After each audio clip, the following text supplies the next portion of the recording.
Hi, എല്ലാവർക്കും വിദ്യാസ് കിച്ചണിലേക്ക് സ്വാഗതം. അപ്പോൾ ഇന്നത്തെ നമ്മുടെ റെസിപ്പി എന്ന് പറയുന്നത് ഒരു നാടൻ കൂട്ടാൻ്റെ റെസിപ്പിയാണ്. കുമ്പളങ്ങ വെച്ചിട്ടുള്ളൊരു റെസിപ്പിയാണ്. വളരെ എളുപ്പത്തിൽ തന്നെ ഉണ്ടാക്കാൻ പറ്റും. വളരെ ടേസ്റ്റി ആയിട്ടുള്ളൊരു റെസിപ്പിയാണ്. തീർച്ചയായിട്ടും എല്ലാവരും ഒന്ന് ട്രൈ ചെയ്ത് നോക്കൂ കേട്ടോ. ഇഷ്ടപ്പെടുകയാണെങ്കിൽ നിങ്ങളുടെ ഫ്രണ്ട്സിൻ്റെ ഫാമിലിക്ക് ഷെയർ ചെയ്യാനും സബ്സ്ക്രൈബ് ചെയ്ത് സപ്പോർട്ട് ചെയ്യാനും മറക്കരുത്. അപ്പോൾ നമുക്ക് റെസിപ്പിയിലോട്ട് പോവാം. അപ്പോൾ അതിന് വേണ്ടിയിട്ട് ഞാനിവിടെ എടുത്തിട്ടുള്ളത് ഈ ഒരു ചെറിയ പീസ് കുമ്പളങ്ങയാണ് കേട്ടോ. വളരെ കുറച്ച് ക്വാണ്ടിറ്റി ആയിട്ട് ഞാൻ ഉണ്ടാക്കുന്നുള്ളൂ.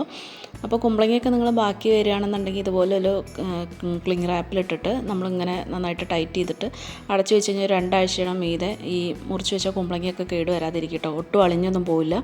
ഇതുപോലെ ടൈറ്റായിട്ട് റാപ്പ് ചെയ്തിട്ട് ഫ്രിഡ്ജിൽ വെച്ചാൽ മതി. ഇതിൻ്റെ കുരുവും അതുപോലെ പുറത്തെ തോലെല്ലാം കളഞ്ഞ ശേഷം ചെറിയ പീസായിട്ട് നമ്മളൊന്ന് കട്ട് ചെയ്തിട്ട് എടുത്ത് വെക്കണം. ഈ കൂട്ടാൻ്റെ കരിയുന്ന ഈ ഒരു സൈസ് വലുപ്പത്തിലാണ് കേട്ടോ ഞാനിവിടെ കട്ട് ചെയ്തെടുത്ത് വെച്ചിട്ടുള്ളത്. ഇനി നമ്മൾ ഒരു ചട്ടി വെച്ചിട്ടുണ്ട്. അതിലേക്ക് നമ്മൾ ഈ അരിഞ്ഞു വെച്ചിട്ടുള്ള ഈ കുമ്പളങ്ങ ചേർത്ത് കൊടുക്കുക. നന്നായിട്ട് കഴുകിയിട്ട് വേണം കേട്ടോ ചേർത്ത് കൊടുക്കാനായിട്ട്. അരിഞ്ഞിട്ട് കഴുകിയിട്ട് വേണം ചേർത്ത് കൊടുക്കാനായിട്ട്. പിന്നെ ഇതിലേക്ക് ഞാനൊരു 1.5 ഗ്ലാസ് വെള്ളം ചേർത്ത് കൊടുത്തിട്ടുണ്ട്. പച്ചവെള്ളമാണ് ചേർത്ത് കൊടുത്തിട്ടുള്ളത്.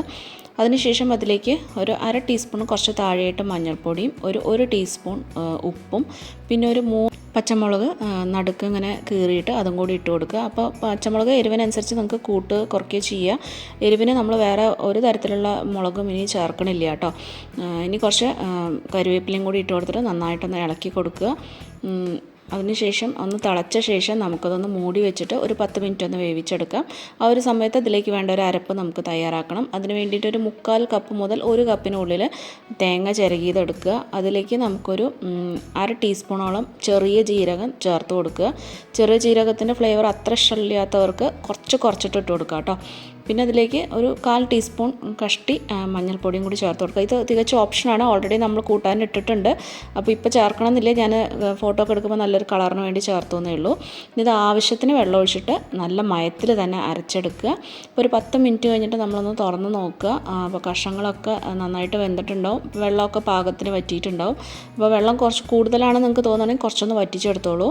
അതിനുശേഷം നമ്മുടെ ഈ ഒരു അരപ്പ് നമുക്കതിലേക്ക് ചേർത്ത് കൊടുക്കുക. ചേർത്ത് കൊടുത്തിട്ട് നമ്മളിതിന് ഇളക്കിയിട്ട് വേണം കേട്ടോ ഒന്ന് നന്നായിട്ട് ചൂടാക്കി എടുക്കാനായിട്ട്.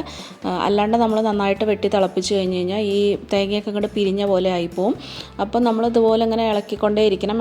ഇളക്കി നന്നായിട്ട് ചൂടാക്കി കഴിഞ്ഞ് കഴിഞ്ഞാൽ അങ്ങനെ പിരിഞ്ഞു പോവില്ല. പിന്നെ അതുപോലെ പെട്ടെന്നൊന്നും കേടുവന്ന് പോവില്ല കേട്ടോ. നന്നായിട്ട് നല്ല പോലെ ഒന്ന് ചൂടാവുക തന്നെ വേണം കേട്ടോ. അപ്പോൾ അത് ഇളക്കി ചൂടാക്കി എടുക്കുക.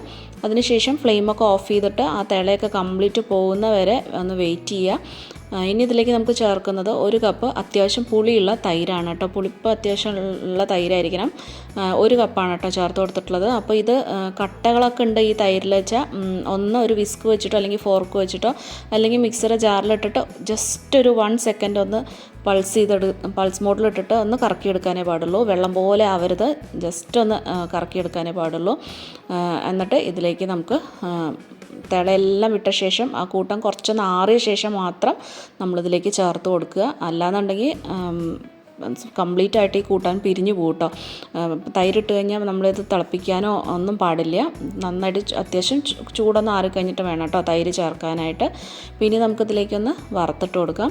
അതിന് വേണ്ടിയിട്ട് വെളിച്ചെണ്ണയിൽ 1 ടീസ്പൂൺ കടുകും ഒരു 4-5 വറ്റൽമുളകും പിന്നെ ഒരു 1/8 സ്പൂൺ ചെറിയൊരു അളവിൽ ഉലുവയാണ് കേട്ടോ ചേർത്ത് കൊടുക്കുന്നത്. ഈ ഉലുവയും കൂടി ഇട്ട് കൊടുക്കുമ്പോൾ നല്ലൊരു മണവും ടേസ്റ്റുമാണ്. അപ്പോൾ ഈ ഒരു ഉലുവ സ്കിപ്പ് ചെയ്യരുത്, തീർച്ചയായിട്ടും ചേർത്ത് കൊടുക്കണം.